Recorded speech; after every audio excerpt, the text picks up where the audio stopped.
Thank you, Mr. Speaker. My question is to the Premier.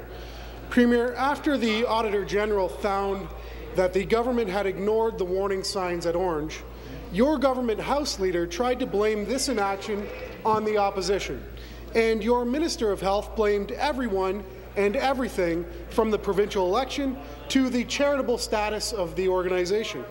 Does the Premier agree that his government's response is irresponsible, unbecoming of his ministers, or just plain sad? Premier. Speaker, the Minister of Community and Social Services. Government House Leader.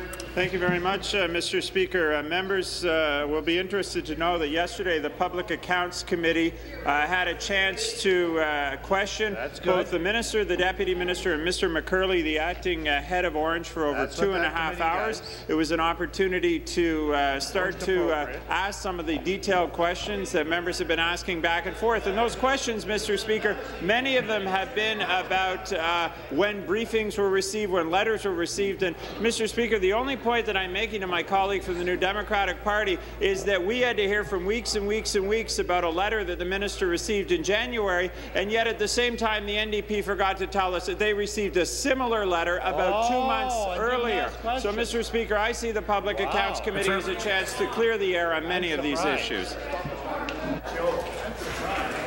I am going to remind the member, the minister, that answers are to be about government policy, and I'd like answers directed such. References to what the opposition is doing is not convention. Supplementary. Speaker, thank you. 2 years ago, members of this legislature asked the right questions on Orange, like why Chris Maz's salary was hidden from the public record, but we received no response from the minister. Here's what the Deputy Minister of Health said yesterday in that very same committee. I quote, "I think that what's clear here is that the ministry had not followed its own procedures." Premier, why aren't you asking your minister, who didn't do her job, to resign?